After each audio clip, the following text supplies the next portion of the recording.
And that is where I get stuck, and I'm not sure how to progress without further answers from law enforcement or more research into the interviews given by the Proudfoots. But I find it extremely unlikely that Sebastian left the house on his own, barefoot, into the cold, based on the fact that he notably hated walking barefoot outdoors, and dogs were unable to track a scent just hours later. If he didn't leave barefoot, then he may have left wearing shoes, but that doesn't explain the decision to leave into the cold without his phone or his Nintendo Switch.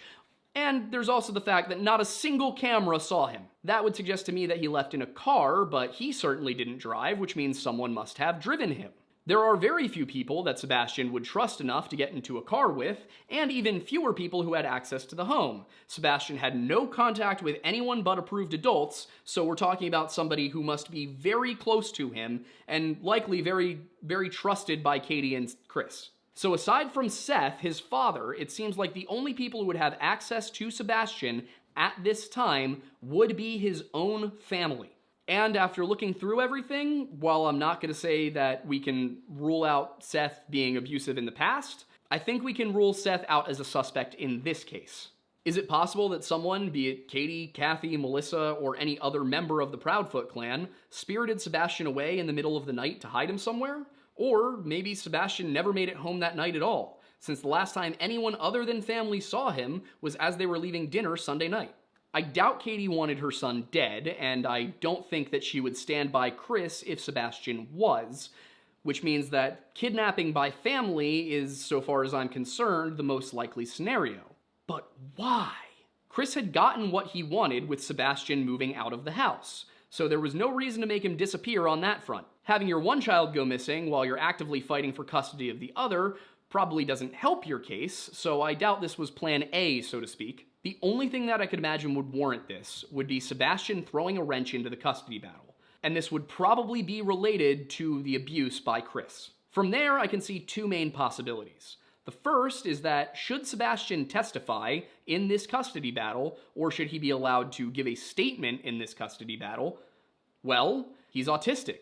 His testimony would be very honest, and a very honest testimony from Sebastian would be very bad for Chris.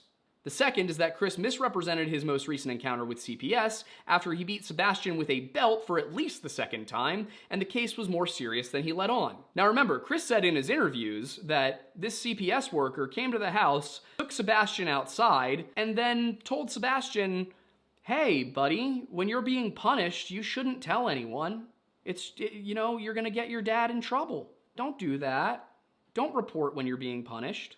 A lot of you rightfully noted that the way that Chris described Sebastian's conversation with that caseworker did not sound like any caseworker you'd ever heard of, and I have to agree. So just really quick, let's go back and take a look at what Chris said his encounter with that CPS worker was like when Sebastian was 15, okay? She's like, "Oh, hey," "Hey, I'm already," She's like, "Don't tell me anything, but I'm gonna tell you what I know happened." And I said, "Okay." She goes, "Boom, boom, boom." She told me exactly what happened. I said, "Yes, ma'am." She goes, "Oh my God." I said, "Yes, ma'am. This is how it's been. Sebastian thought by telling on me, making it sound like I was so horrible, that I was gonna get in trouble over something stupid. It was like, no, Sebastian, you got punished, man. You got punished." And he was like, but, and I was like, "You got punished." And the lady took him outside. She goes, "Sebastian, just because you get in trouble and you get punished, you need to understand when you go and say things about people and you lie and you fabricate things and you make it sound worse than what it is, sir, you can get in trouble for that." So we had that happen. The lady was like, "I am so sorry." I said, "No, he's just a child. He's upset is what it is. I'm okay with it. He set that back down on the dinner table and was like, 'See, eat your food.' And we went back and everything's been fine." By the way, he also said that this was the second time they'd had that specific caseworker. And here, where was it? So he shows, he makes the report. They come to the house, and the lady who comes to the house is the same lady she's had a case before.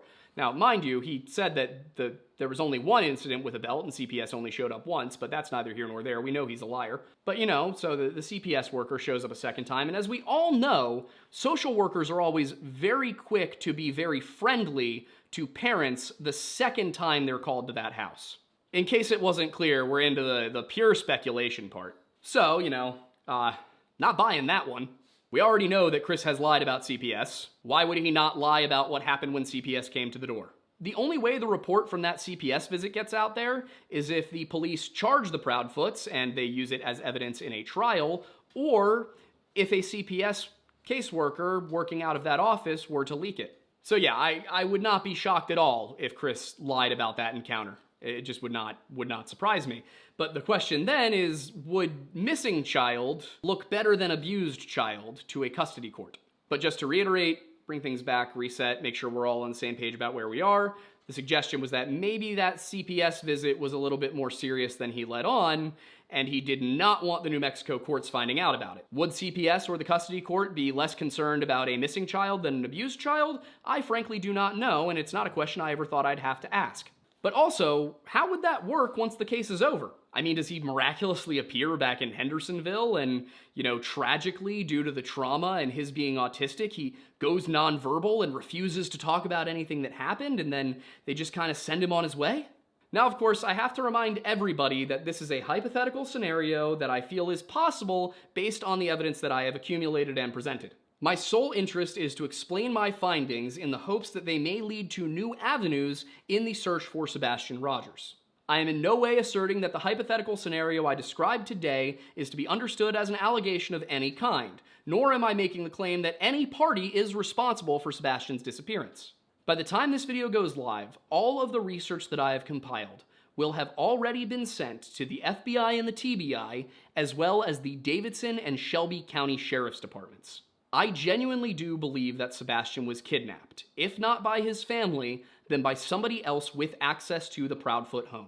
And either way, I do not see a reason to believe that he's not still alive out there somewhere. For my part, I am praying day in and day out that he is, because I know that is precisely what I would want from everyone if my little brother was missing. My little brother with autism, of whom I see so much in Sebastian, and for whom I would never stop searching, no matter what the cost.